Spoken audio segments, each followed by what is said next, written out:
honor of Major General D.A. Sims, the outgoing Commanding General of the 1st Infantry Division in Fort Riley, Major General John B. Meyer III, the incoming Commanding General of the 1st Infantry Division in Fort Riley. Please direct your attention to the front right, where you will see Trooper Specialist Sammy Wright from the Commanding General's Mounted Color Guard riding Lexington and approaching the reviewing stand.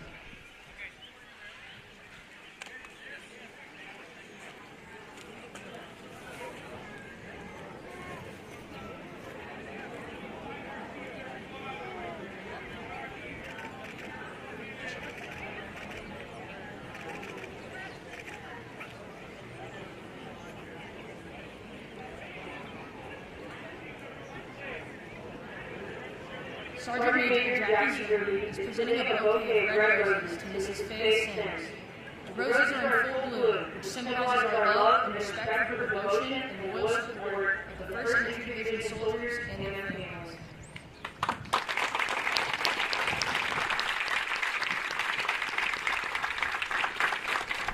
As a gesture of appreciation, Mrs. Sims and her daughter Maddie are presenting a basket of carrots to the steeds of the Commanding General's Mounted Color Guard and a bottle of the Commander's finest whiskey to the troopers on behalf of the wives.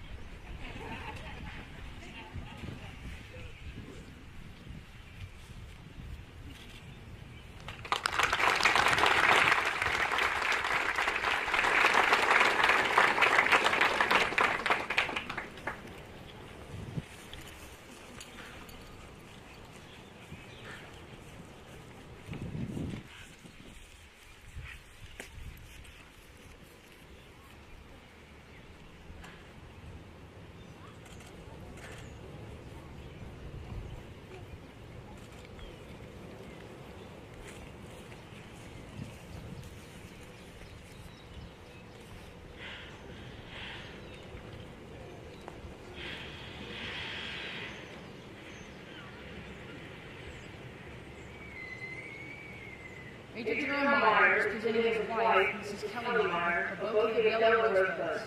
Yellow is the color of joy and friendship. The rosebuds will blossom over time, as will the friendships that will bloom during Mrs. Meyer's time with the 1st Infantry Division in Fort Riley.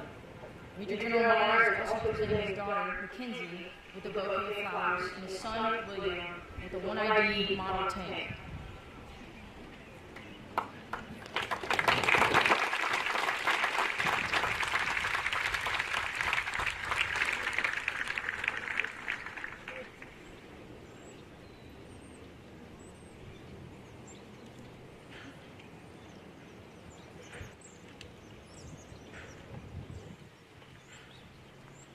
Participating in today's ceremony are units of the 1st Infantry Division. Formed from left to right are the 1st Infantry Division, under the direction of Chief Warrant Officer 1, Sina Duran, and Drum Major, Sergeant First Class Jennifer Champlain. The 1st Armored Brigade Combat Team, Ready Reserve, commanded by Lieutenant Colonel Aaron Adams and Sergeant Major David Keller.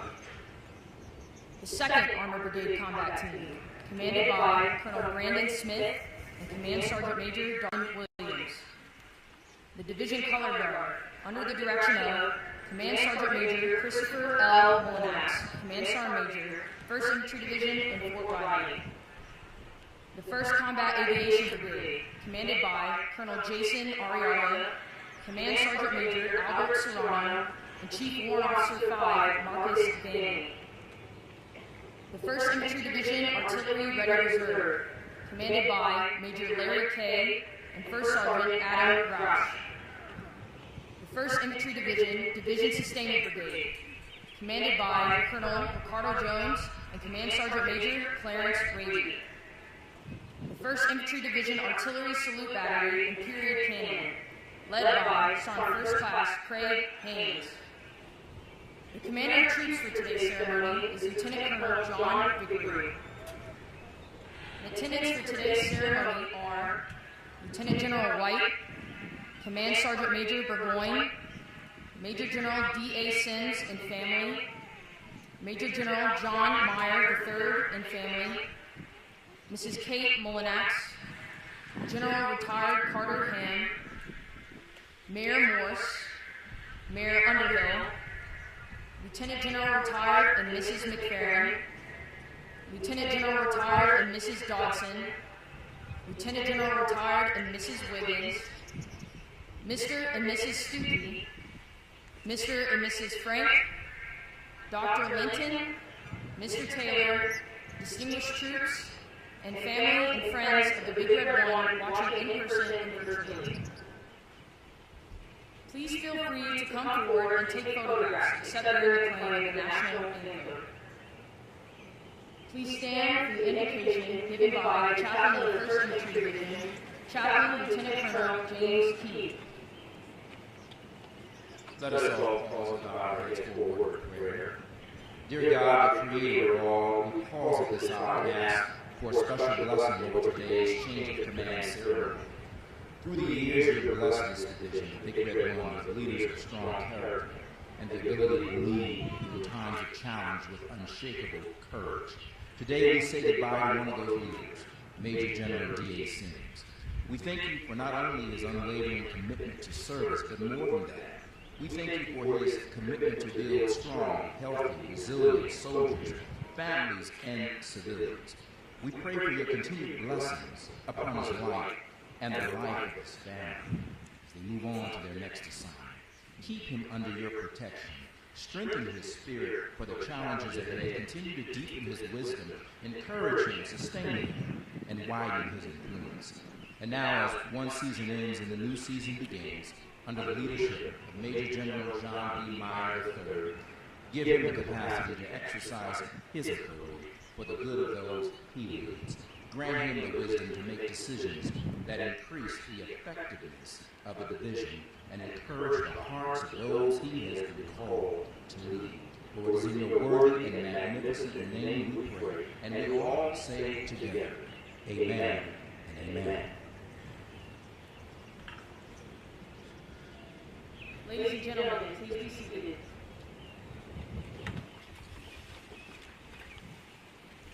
Please direct your attention to the front right, where you will observe members of the 1st Infantry Division Artillery in period uniform preparing to fire Old Thunder, a replica of 1855 Model 3-inch ordnance cannon half section.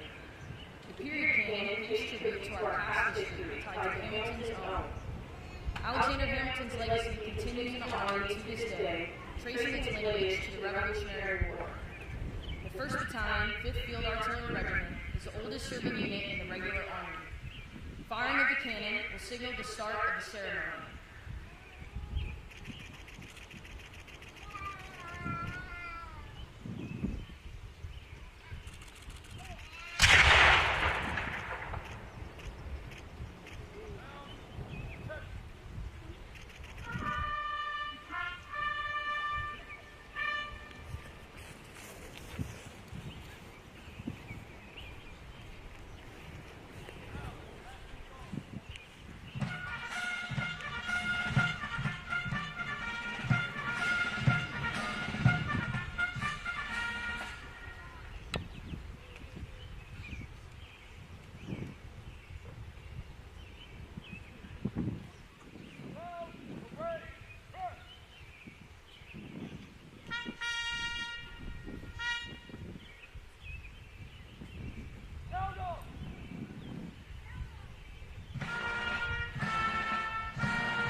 American military history, music has been constantly present in the battlefield. Military musicians have served in every conflict, using music to maintain morale and instill the will to fight and win. The tradition of the sound-off dates back to the Crusades, when detachments were deployed on distant campaigns. It was customary to form the garrison with the departing troops in a place of honor on the far right of the formation. The band would then march past the deploying troops playing music. The 1st Infantry Division Band was constituted 12 October 1943 in the regular Army as the Band of 1st Infantry. Since its activation, it has spent most of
gentlemen, the 1st Infantry Division Band.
Attention! Forward, march!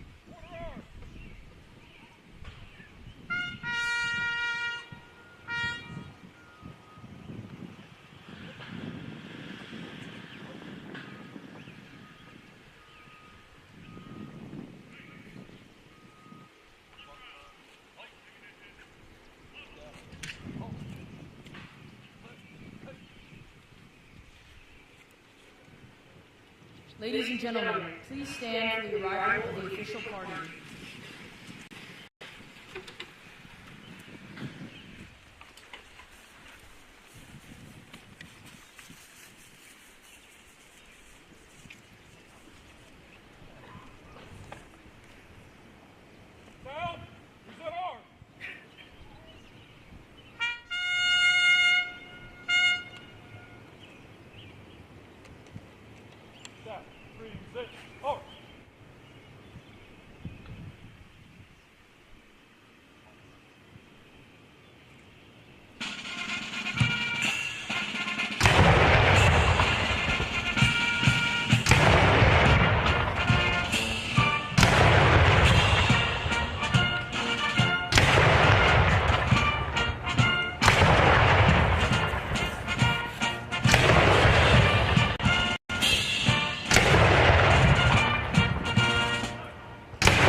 Ladies and gentlemen, please be seated.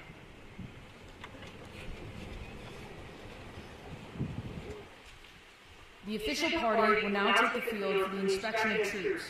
This form of inspection dates back to the time of Alexander the Great and provides commanders the opportunity to see their troops and assess their fitness.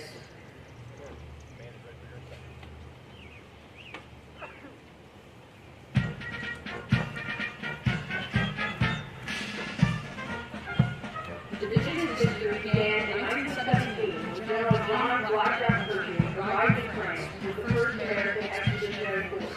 The fighting first led the way for American troops in World War I. Names like Cantigny, Soissons, Saint-Mihiel, and the Argonne Forest tell the story of the gallantry of the soldiers of the 1st Infantry Division, now wearing the famous Big Red One patch on their left shoulder. During World War II, the 1st Infantry Division was the first to reach England, the first to fight the enemy in North Africa and Sicily, the first on the beaches of Normandy and D-Day, and the first to capture a major German city. The 1st Infantry Division remained in Germany until 1955, first as occupation troops, then as partners with the New Germany and NATO, the North Atlantic Treaty Organization. In 1955, the Big Red One redeployed to Fort Riley, Kansas. In the summer of 1965, the Big Red One was the 1st Division called to fight in Vietnam. For nearly 5 years, soldiers battled the enemy while carrying out programs to aid the people of South Vietnam. In April 1970, the colors of the 1st Infantry Division returned to Fort Riley. Another first was credited to the division when it embarked on the beginning of a long series of return of forces to Germany, or reforger exercises. These exercises demonstrated our nation's determination and capability to defend Western Europe with our NATO allies. On November 8, 1990, the 1st Infantry Division was alerted and over the next 2 months deployed more than 12,000 soldiers and 7,000 pieces of equipment to Saudi Arabia in support of Operations Desert Shield and Desert Storm. The Big Red One led the charge into Iraq, spearheading the armored attack. By February 27, 1991, the division broke the enemy's defense along the Kuwait border and cut off the path of retreat for the fleeing Iraq army. On April 10, 1996, the colors of the 1st Infantry Division moved to the German city of Würzburg. Shortly after their arrival, the Big Red One soldiers assumed peace enforcement responsibilities in Bosnia and Herzegovina in support of Operations Joint Endeavor and Joint Guard. In August 2006, the division's headquarters and colors returned to Fort Riley, Kansas. The operation, dubbed Operation Gyroscope 2, was reminiscent of the division's move from Germany to Fort Riley 50 years earlier. In 2011, the 1st Infantry Division deployed to Afghanistan as part of the Army's stability operations designed to protect Afghan civilians. In January 2011, 1ID participated in Operations Topon 1 and Topon 2, which were designed to disrupt insurgent activities in Khost province. In 2012, the 1st Infantry Division arrived in Afghanistan, operating in the Paktika province. Along with the 4th Brigade's deployment, the headquarters of the Big Red One assumed command of military operations in eastern Afghanistan in April 2012. In 2014, the Big Red One again answered the nation's call, this time to aid Iraqi security forces in defending their homeland against ISIL during Operation Inherent Resolve. The 1st Infantry Division led the Combined Forces Land Component Command Iraq for 9 months. The Big Red One transferred command of Combined Joint Forces Land Component Command Iraq to the 82nd Airborne Division on June 28 in Baghdad, Iraq. Since 2017, units of the 1st Infantry Division have maintained a presence in Central Europe. These units play a critical role in Operation Atlantic Resolve, countering Russian aggression in Central and Eastern Europe. No mission too difficult, no sacrifice too great, duty first.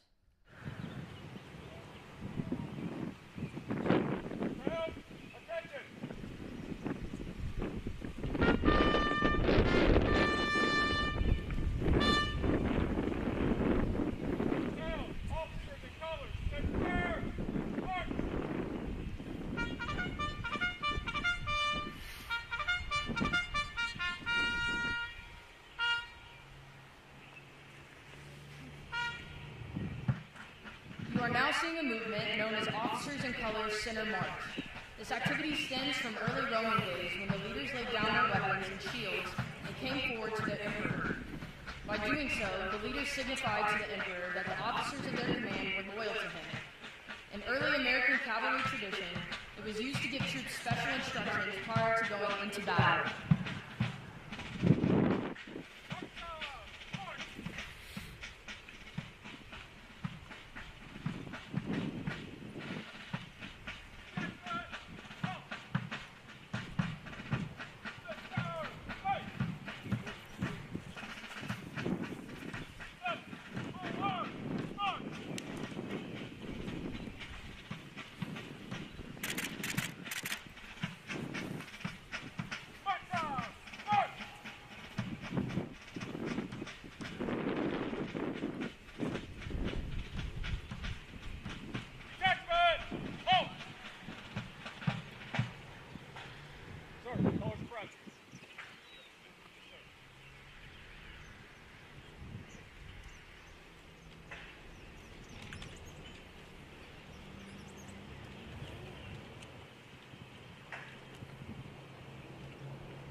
Ladies and gentlemen, please stand for the playing and singing of the national anthem. Detachment, present, halt.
Ladies and gentlemen, please be seated.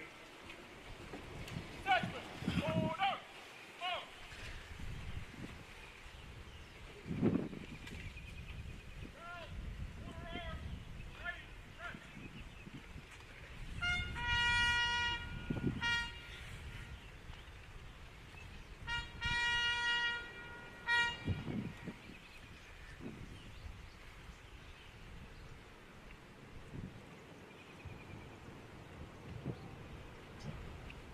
This ceremony is deeply rooted in history that dates back to the times of the Roman legion.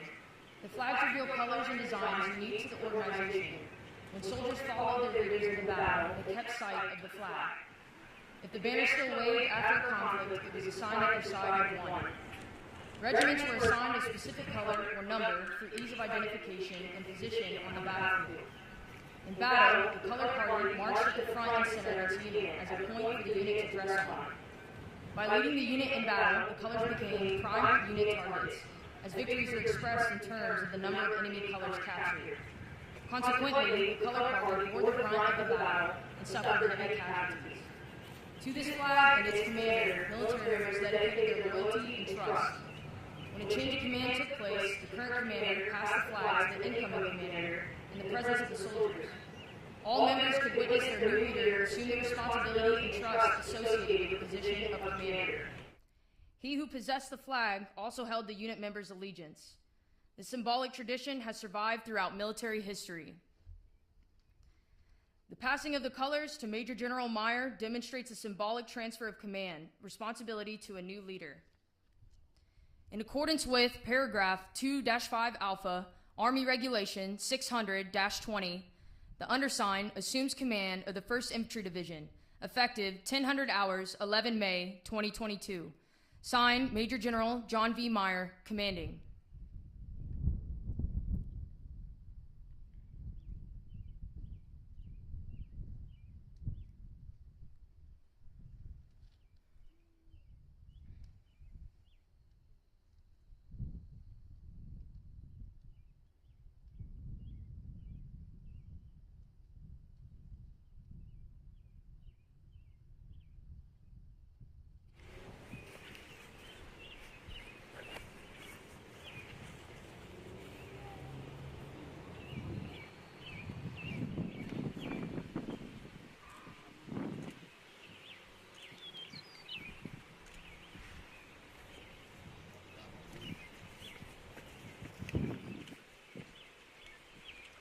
Ladies and gentlemen, Lieutenant General Robert P. White, Commanding General of 3 Corps in Fort Hood.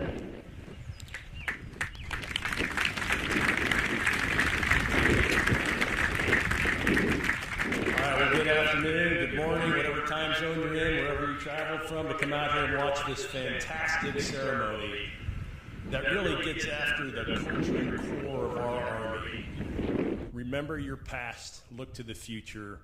We're the fighting force of America, and we always get the job done.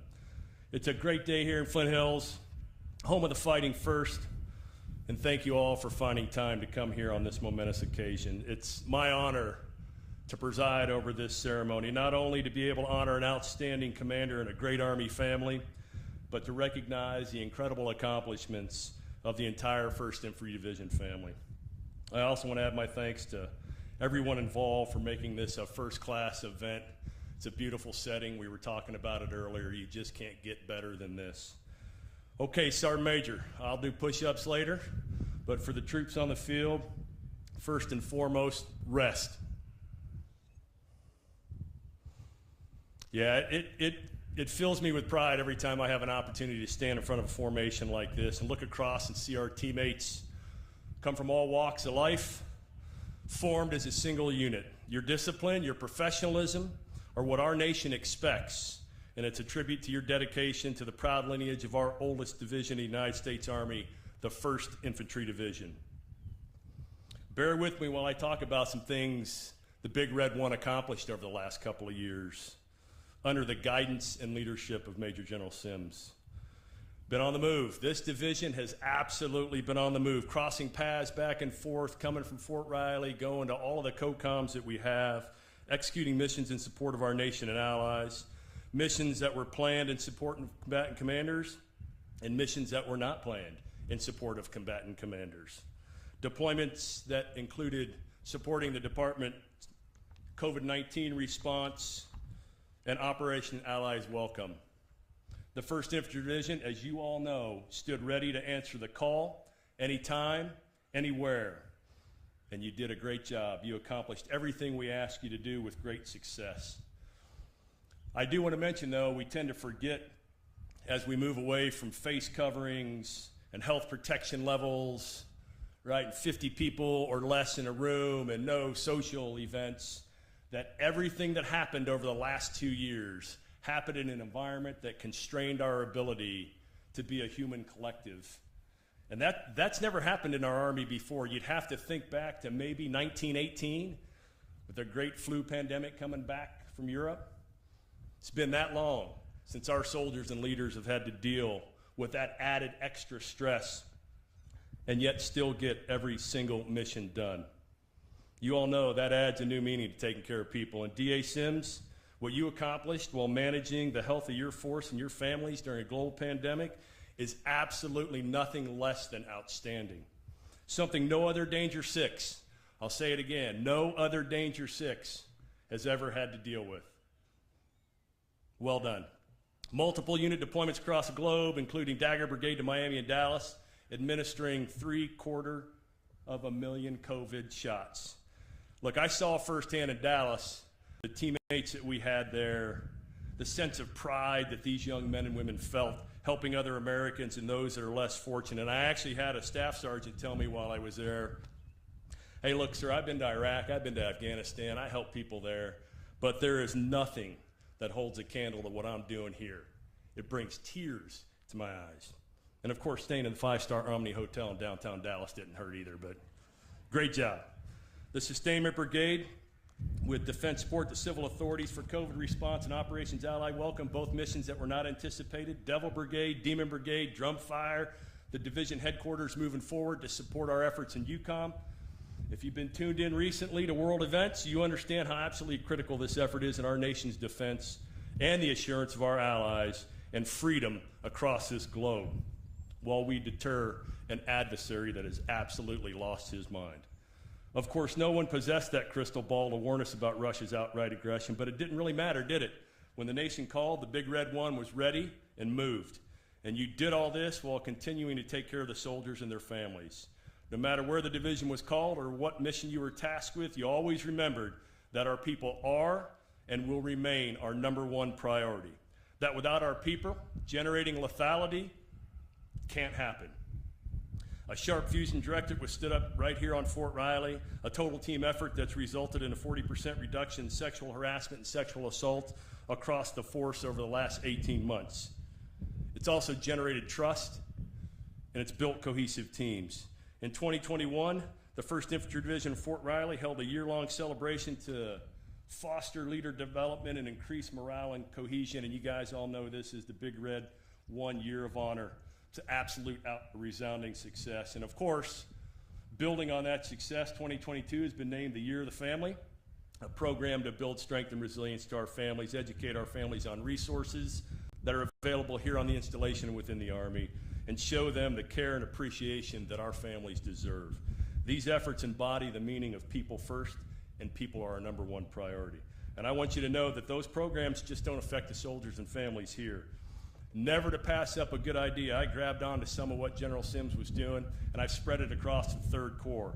At Fort Hood, I've taken some of what this division has done and what this installation has done, and we built a People First Center, and it looks very, very similar to a resource that we have right here on Fort Riley. And by the way, we're supposed to be the fighting force for the nation.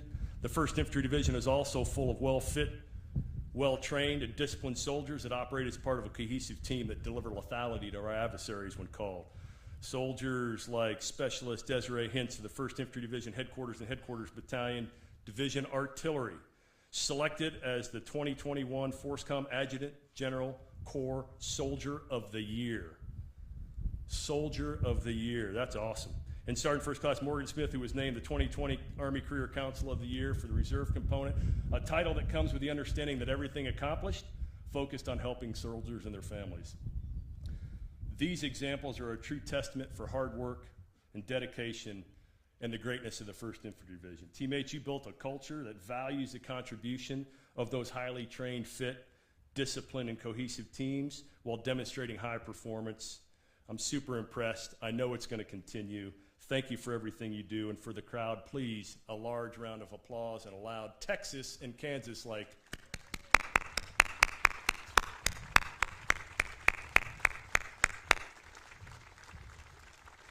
Some of you have heard me say this before, maybe, if you're a traveling family. Look, this didn't happen with pixie dust, right, and clicking PowerPoint slides. This was a result of great leadership and a lot of hard work across the formation, starting right here. So I want to take a moment and just thank Major General Sims for leading America's sons and daughters through some pretty challenging times over the last couple of years while balancing readiness and lethality and having to modernize and take care of our soldiers and families. So thanks, DA. Thanks for your role in making this division, the 1st Infantry Division, a globally known fighting force. So well known that you don't even require an introduction when working with our allies. So General Sims tries his best to be modest. Some of you heard me talk about humility at the awards ceremony, but it can be tough when you're commanding such a prestigious organization. He likes to tell his team, look, be mindful that our allies and partners are good at what they do too, right? And the 1st Infantry Division may not always be the best organization in the room. However, sometimes he forgets to remind himself of that.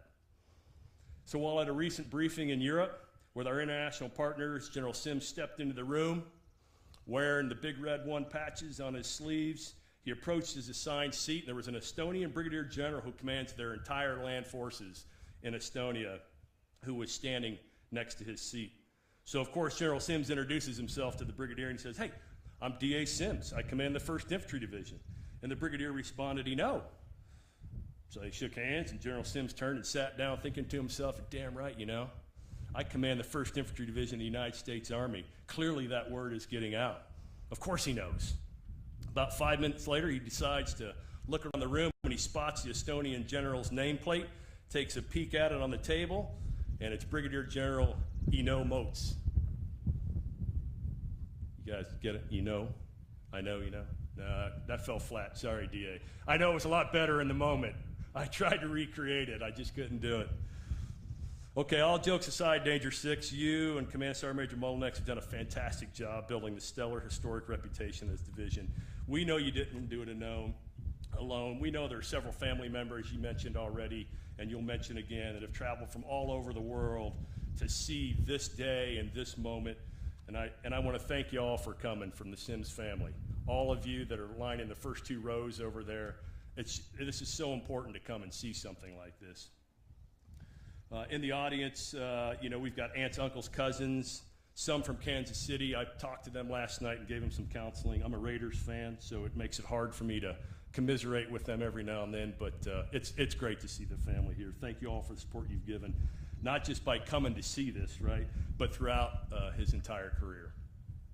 And then, of course, most importantly, are the ladies who have willingly supported, guided, and loved and cared for this particular soldier. Fay, or in certain circles, Lady Fay. right? And daughter Maddie. And by the way, for those of you that don't know, Maddie finished up her finals last night in Boston and flew down here to be here this morning. And she wasn't planning on feeding that horse, but she did a fantastic job of. So thank you both for truly caring for your husband and your dad and our soldiers and our families. I'm sure that this community will miss you immensely, but I think I can speak on behalf of this team and let you know you always have a home here in the Big Red One. Thank you again. Godspeed in your future travels. If you ever need anything, there's probably about 1,000 phone numbers in your contact list. You can just call and somebody will come help you out. Good luck in your future assignment, and remember how it feels to soldier when you're the J3 of the Joint Staff. Big round of applause for the Sims.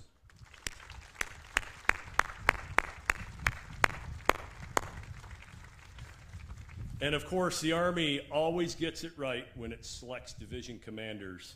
Major General John Meyer comes here with an incredible reputation forged in some of our toughest assignments we can dish out.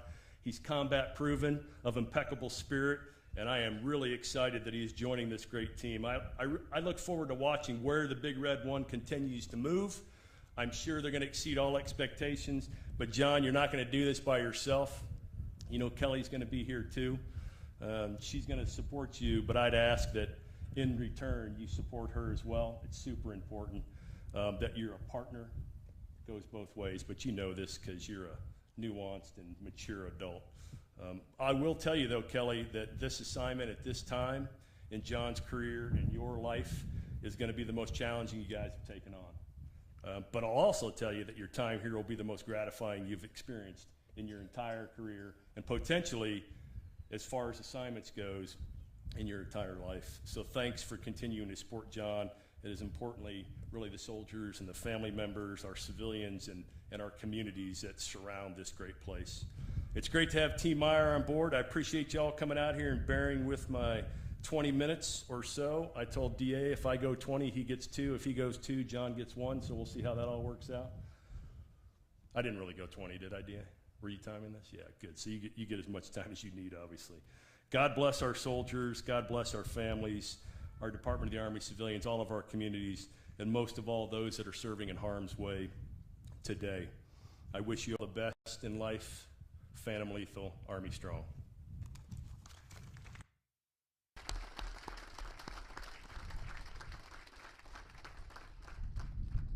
Ladies and gentlemen, Major General D.A. Sims, the outgoing commander of the 1st Infantry Division in Fort Riley.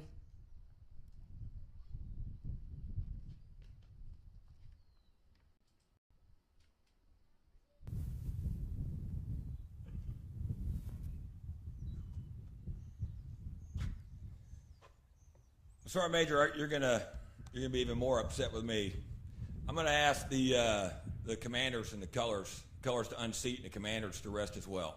So what I'd like to say, I'd like you all to hear and not hate me in my last couple of minutes. And I'm not the commanding general, but I am still a general. So if you guys would, I'm serious. Rest, please, and colors unseat. I'll put you back in. So first of all, to the band, to the CG's Mounted Color Guard, to the protocol, to the public affairs team, thank you for what you do every time to make this day so special for all of us. General White and I have talked multiple times and again today about the character of this installation. And when you sit here, it is really evident. And so I just tell that entire group, thank you for what you do to make it so spectacular. And I'm going to forget, so it's important to note that the K-State team is over here in the sun, which I appreciate.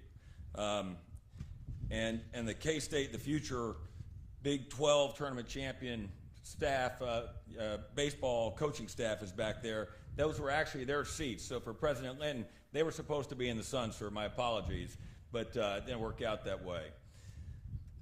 General Retired Ham, Lieutenant Generals Retired McFerrin, Dotson, Wiggins, Lieutenant General White, other general officers, President Linton, Command Sergeant Major Burgoyne, Command Sergeant Major Mullinax, distinguished guests, families, friends, and members of the 1st Division and Fort Riley community, thank you for gathering on this amazing day as we recognize the continued excellence of the men and women of the 1st Infantry Division in Fort Riley. My name is Sims, and I'm a Big Red 1 soldier, proudly serving among the most resilient, ready, and lethal men and women in the United States Army. First, I need to thank Generals McConville, Garrett, and White for their trust in me and their empowerment to lead this organization. Just over 2 years ago, General McConville, the Chief of Staff of the Army, called to let me know I'd been chosen to command the 1st Infantry Division in Fort Riley. You probably thought command of a battalion was the best job that you'll ever have, he told me, to which I answered in the affirmative. That's because you haven't commanded a division yet, he told me. Now, on the other side of command, I can say without hesitation that he was exactly right. In my 31 years in the Army, I've had no job like this, no assignment in which I thought so much about the people in and out of uniform with whom I have served, lived, laughed with, and shared both triumphs and hardships. In the last 2 years, I've seen the best of America, witnessed men and women give their all around the globe for their country, for their family, and for those others serving alongside them. I've witnessed our team fight tank battles in the sands of California, seen our soldiers administer 750,000 COVID vaccines to Americans in Miami and Dallas, stood tall with our people in Philadelphia and Indiana as they helped our Afghan friends transition to the United States, watched as our leaders and soldiers mastered their craft here in the training areas of Fort Riley, and recently flown and worked alongside our incredible team members at the edge of American influence in Central Europe. Over nearly 22 months, I've spent time with our team learning together from the heroes of our past, those extraordinary 37 Americans who earned our nation's highest award, the Medal of Honor, while serving as a part of the 1st Division. And from those today who demonstrate living lives of honor from the valor, victory, and virtue perspectives, in and out of uniform. School teachers, coaches, warriors, those who work with the homeless, with our veterans who fight against food insecurity, who serve with the police and fire departments, wounded warriors whose extraordinary battlefield heroism has been surpassed by the example they have provided since their injuries, and even an astronaut, have all reinforced the lessons we find deeply seated in our Army values and helped to increase our abilities as leaders. We've highlighted the criticality of our families and begun an effort to increase their strength and resilience, provide additional understanding of the resources we offer for them, and most importantly, try as hard as we can to demonstrate our appreciation for all they do for us, for the inspiration they give us, and the support they provide to us as we work to accomplish the missions of our chosen profession. At the same time, we've toiled to ensure we are ready for what the nation asks of us, to fight and win on the battlefield. We have sought ways to better ourselves as warriors, as spouses, as fathers and mothers, sons and daughters. We have trained hard to master our particular combat specialties, but also to ensure we are holistically fit. Our Victory Wellness Program is one of the initiatives of which I am most proud, and which I know as a fact has made us better in all ways, on duty and off. Since its full inception 18 months ago, we've seen our people thrive, decrease harmful behavior, and as a result, raise their overall operational readiness. Our military family life counselors have conducted over 16,000 wellness checks, 30 to 60-minute counseling sessions for every uniformed man and woman on the post and in the 1st Division, helping not with chronic behavioral health concerns, but with our ability to master everyday life and deal with the stresses that accompany our profession. What we have accomplished on Fort Riley and in the 1st Division is an extension of the amazing legacy of those who came before us. Lieutenant General John Kolashevsky, whose 5th Corps currently leads us in Europe, handed me the colors on this field in August of 2020, and with them the momentum he created and that of those who came before him. From the beginnings of our division's history, no one person has been the key to success. Rather, it is the synergy of this incredible team that makes us so capable, so lethal in combat, and so resilient at home. I've been blessed to command this group of men and women, privileged to wear the same patch and stand in the same formation. As is the case in this amazing profession, the key to success is holistically fit individuals who respect one another, value one another, love one another, and as a result, create cohesive teams that simply cannot lose on the field of battle. This is what I've witnessed in my time at Fort Riley and in Europe, and I'm grateful to each man and woman in uniform and the families who enable them to achieve their full potential, as well as the civilians who work tirelessly to ensure they have all they need to win. In the time allotted, it's not possible to thank everyone, but I do need to recognize the teamwork and commitment of a particular few. First has to be the two chiefs of staff, Colonels Lambert and Kratiger, who kept us moving forward and managed my overly enthusiastic ideas with pragmatism. The 5 deputies, Brigadier Generals O'Connor, Gainey, and Stenko, and Colonels Norman and Montford, who attacked my priorities like they were their own. The brigade and battalion commanders and command sergeants major, and company commanders and first sergeants, who accepted those priorities and put them into actual practice, achieving exceptional mastery at the individual and small unit levels. Finally, not only would I have achieved very little, but I've been lost without my 2 battle buddies, Command Sergeants Major Harris and Mullinax. These 2 men are the finest examples of our non-commissioned officer corps and provide an example to all of what right looks like. Personally, I'm extremely grateful to a number of people from the local community who introduced me to this incredible part of our country and showed me why so military veterans end up in the Flint Hills. In Junction City, Manhattan, or elsewhere throughout the 11-county area, the people of Kansas have been nothing short of amazing in their support and care of our soldiers and families. Whether it's the Governor's Military Council, the Society of the 1st Infantry Division, Operation Santa Claus, the USO, or myriad other groups and entities focused on making lives better for our people, the organizations within the state of Kansas truly make this an amazing place to serve. Within Manhattan, it's important to highlight the special relationship that exists between Kansas State University and Fort Riley. Having been at other posts with connections to universities, I can tell you with certainty that there is no relationship like ours. In addition to our partnerships with the K-State Athletics departments, we have well-established ties to multiple parts of the university, from work with the College of Education to superb support from the athletic training program to family counseling, the theater and history departments, and multiple other ties too numerous to mention. Kansas State truly lives up to its land-grant status. Although we wear camouflage, we bleed purple here at Fort Riley. Go Cats.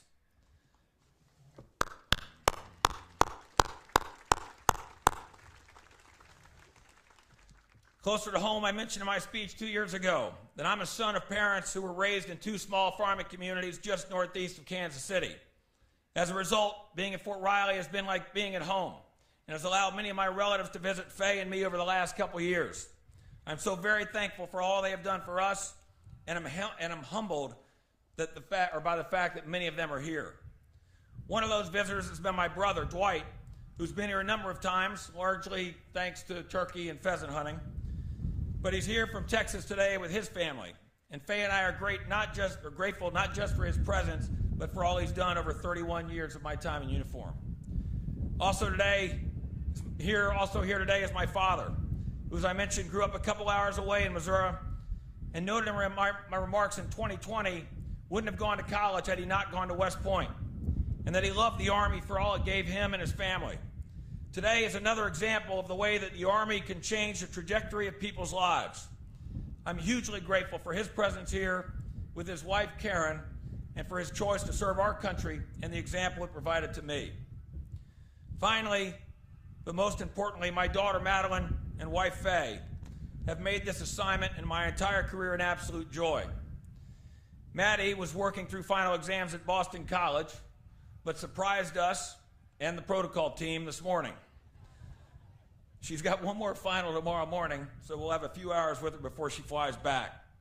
But it's hard for me to thank at Fort Riley without thinking of her visits here, our time on horseback together, impromptu drives to Kansas City for frozen custard, or waiting for the midnight Taylor Swift drops in the third-floor suite of Lunbury Avenue. You all know you wait for the same drops. Quite simply, of all the things Fay and I have done, she is easily the best. In that regard, and in all other things, as anyone who knows Fay can attest, I have very little to do with our successes. She's been the rock for our family for 3 decades, and this assignment was no different. She keeps our family moving forward, works tirelessly on behalf of other military families and soldiers. Like so many others recently, she has managed the stresses of a deployed spouse and done so with grace and calm. She handled our move last week, and I've added that to the list of things for which I will work the rest of my life to repay. She is simply magnificent, and I am grateful to her and for her. Leaving Fort Riley is tough. Saying goodbye to the people here and removing my patch from the left shoulder would be one of the hardest things I've had to do. That said, it's a lot easier knowing that John and Kelly Meyer are here. Their children, Mackenzie and William. This isn't the first time John and I have exchanged colors or made that walk in front of a formation, as he assumed the 2nd Cavalry Regiment for me in 2014. As was the case then, he is certain to take this organization to greater heights. I can't think of a better family to move into One Berry Avenue, and Fay and I wish Team Meyer all the best here at Fort Riley and in the 1st Division. I'd like to close with 2 thoughts. The first is why this place, Fort Riley, is so particularly special, and the men and women who work on our installation so amazing. Many of you know I'm a huge fan of the eagles over by the cemetery. Last year, when I learned our environmental team put up a telescope on the First Family Overwatch to be able to peer into the lives of that eagle pair, I became a little obsessed and found there were days I'd gone up there on my way to work, at lunch, on the way home. I'd take my friends and family there, drive there with visitors, or cajole Fay into pulling down the dirt road on the way home from Junction City or Manhattan. There were times that those with me lacked the same level of passion for the eagles and would often say something like, yeah, cool birds, but not overly impressed. I didn't bring you here to see the eagles, I respond. I brought you here to see the telescope.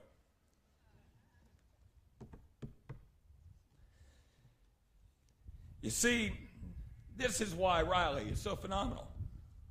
Someone from the garrison team came out here, saw those eagles, and said, hey, that's cool. I should find a way to let others see that. Then they fashioned a makeshift telescope. They bolted it into the rocks so everyone can see the eagles whenever they want. That's Fort Riley. That's why I brought you here. In every case, I'd look at their face and know they're blown away. My final observation is this, folks. Hang in there, please. When you look back at the history of the 1st Division and try to find some singular event that occurred on this day, on May 11th, you may be stymied. There were no great battles fought or new beginnings. What is striking is that on this day, that future prowess was planned. May 11th, 1918, our division was deep in the planning for the Battle of Cantigny, the first battle in which our division would fight, the first Americans to fight in World War I. On May 11th, 1944, our division was in the final stages of planning for D-Day, when the patch of the Big Red One would again be on the continent of Europe, as the division led the assault at Normandy and began the march across Europe and the defeat of our enemies. On May 11th, 1965, the division was again deep in planning, putting in motion the plans that would see elements of the 2nd Brigade land at Cam Bay, Vietnam in July of that year. Today, May 11th, 2022, thousands of miles from this field here in Kansas, the staff is again at work, ensuring that our division is ready should it be needed. When our foes make plans against our national interest, they have to do so with the thought that Major General John Meyer, Command Sergeant Major Chris Mullinax, and the men and women of the Big Red One are out there preparing to thwart their intent. Nearly 105 years after it was created, the 1st Division continues to influence the way of the world. No mission too difficult, no sacrifice too great. What a great day to be a soldier. That much more to be a member of the Big Red One. Duty first, people always, all else follows.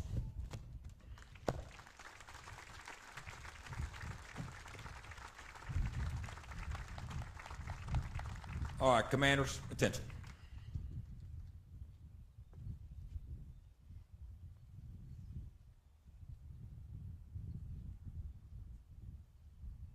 The long battle call!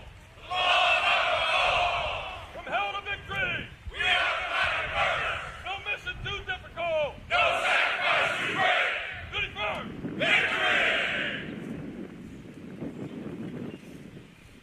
Major General being presented an artillery canister from Sergeant Jeremy Boulder, symbolizing the lowering of the flag on 10 May 2022, therefore signifying Major General Sims' last day as the Commanding General of the 1st Infantry Division in Fort Riley.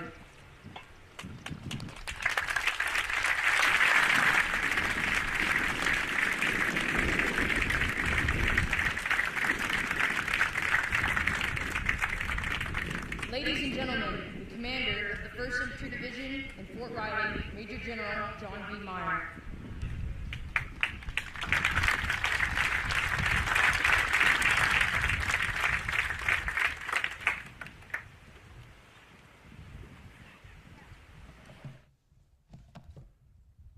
Distinguished guests, leaders of the local communities and friends of the Big Red One in Fort Riley, and most importantly, the soldiers and family members of this division.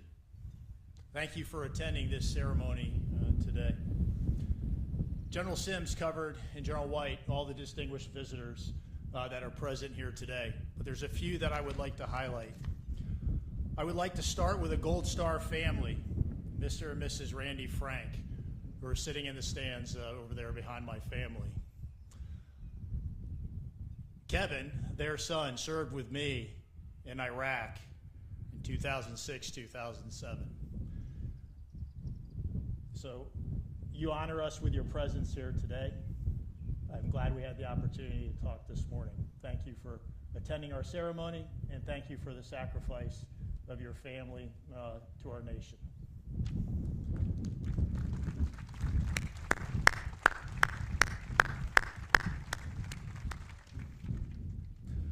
There are two general officers here that I'd like to recognize. I'd like to start with General Ham. Sir, I haven't had a chance to say hello yet, but the last time I served with General Ham, he was my commanding general. I was one of his battalion commanders, and he came to visit my battalion on the shore of the Black Sea in Romania by Moldova as I was training. Sir, thank you for the visit. Thank you for attending today. The other general officer I'd like to thank is Lieutenant General McFerrin. He was my commanding general here at Fort Riley. The first time I ever walked in, and the last time I've ever walked into Quarters 1 until later today, that was his house. And the lessons that I learned here, serving in his formations, have served me well throughout my career. I'm excited to return to Fort Riley in the Big Red One. When I drove on this post for the first time 24 years ago, it had a special feeling, and that feeling remains. And I look forward to working with the soldiers and the community leaders on this post. The second reason it's so special is I served with this formation in combat. The patches that I'm wearing on my uniform today, I last wore on the 11th of November, 2006, during a ceremony on Veterans Day in East Baghdad, Iraq, as part of the 1st Battalion, 26th Infantry, the 2nd Brigade of the 1st Infantry Division. The memorials on those fields I helped design. The names of my friends and my soldiers that I have served with are inscribed on those monuments. So it's extra special for me to come home to Fort Riley and the 1st Infantry Division. It's very humbling for me to command this division and accept the responsibility to care for the soldiers and the family members of the 1st Infantry Division and Fort Riley. And I'm looking forward to the opportunity to serve with you. For Lieutenant General White, sir, thank you for coming today for the ceremony. To the band, to the CG's Mounted Color Guard, to the salute battery, to protocol, to the soldiers standing in front of us today, a lot of hard work goes into this ceremony. Thank you, and thanks for everybody who helped. I really appreciate your efforts. To my family and friends that are here and that are watching around the world, thank you for everything you've done for me and my family and the role that you play in our lives. And for my family, Kelly, Mackenzie, and William. My daughter's 4 years old. She has lived in 5 houses, has had 4 PCS moves, to include serving a tour overseas. Her dad's getting ready to deploy. Our household goods aren't here. We have no idea where they are. We don't have a car. And as of right now, we don't have a house. But you're an example of an Army family. So thank you for your sacrifice, and thank you for your love and support. I love you all. I appreciate you. It is an honor to serve each and every one of you. It has been an honor to follow the Sims family, and that's how I'd like to end. I followed DA Sims and Fay in 2014. I know the passion and the energy that they put into the care and welfare of the soldiers and their family members. DA, Fay, thank you so much for everything you've done. Godspeed and good luck in the Pentagon. Duty first.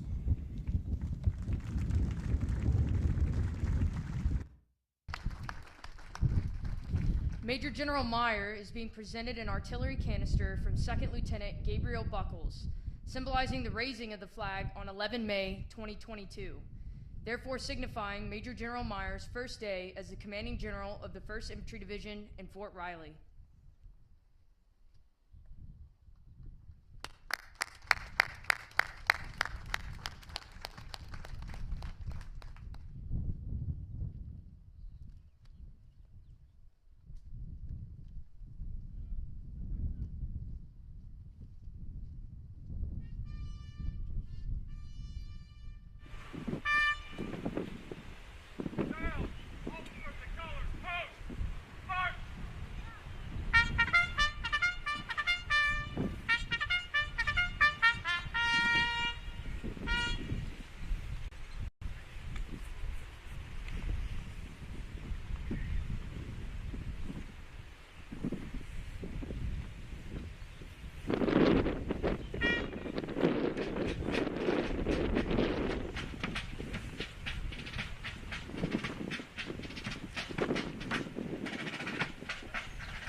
Times, the passing review has demonstrated the glory and strength of the assembled troops.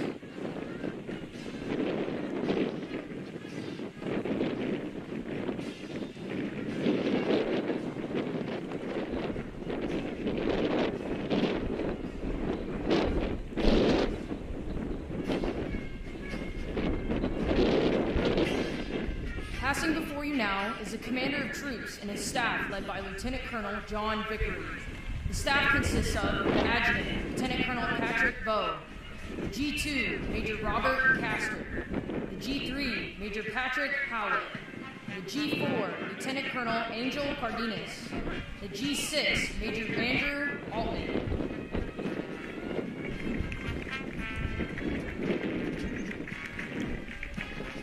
The 1st Infantry Division Band, under the direction of Chief Warrant Officer 1, Sina Duran, and Drum Major Sergeant First Class Jennifer Champagne.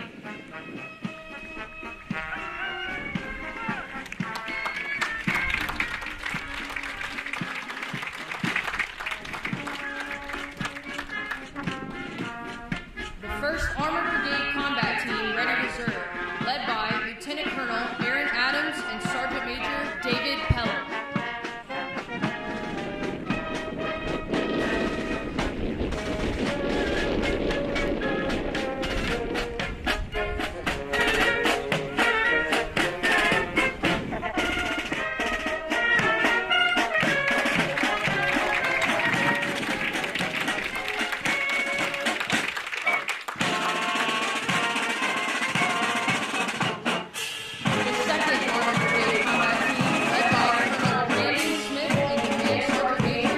Marvin Williams.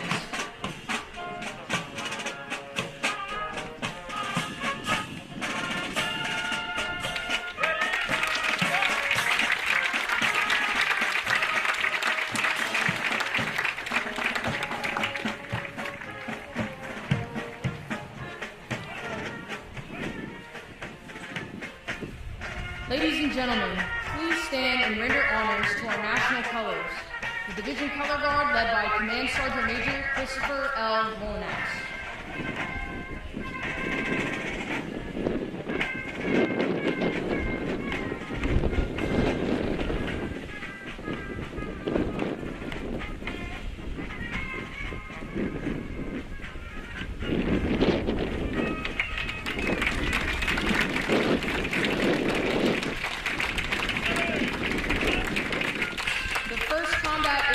Brigade, led by Colonel Jason Arriaga, Command Sergeant Major Albert Serrano, and Chief Warrant Officer 5, Marcus Vanny.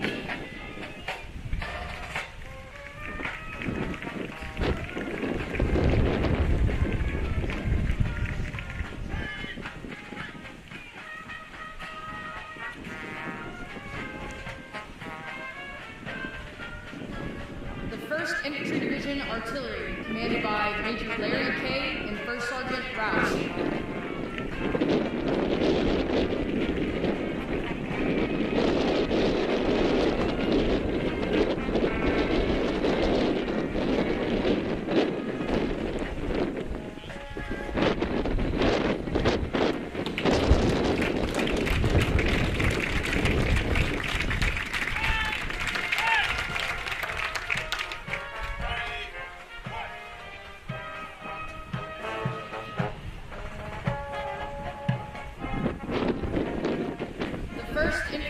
Division Sustainment Brigade, led by Colonel Ricardo Jones and Command Sergeant Major Clarence Rady.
Ladies and gentlemen, taking place on the field is our famed Commanding General's Mounted Color Guard Cavalry Charge. The charge is an offensive maneuver in battle in which combatants advance towards their enemy at their best speed and attempt to engage in close combat.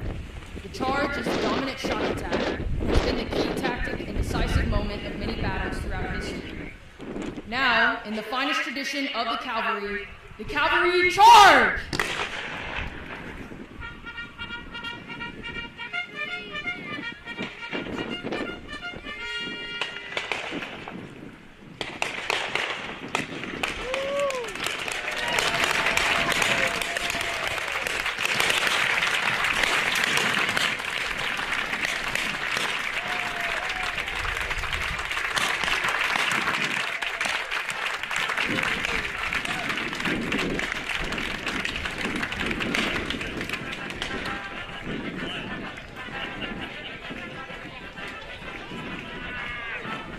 Ladies and gentlemen, this concludes today's change of command ceremony. A receiving line will be formed at the front of the reviewing stand for those who wish to bid farewell to Major General and Mrs. Sims.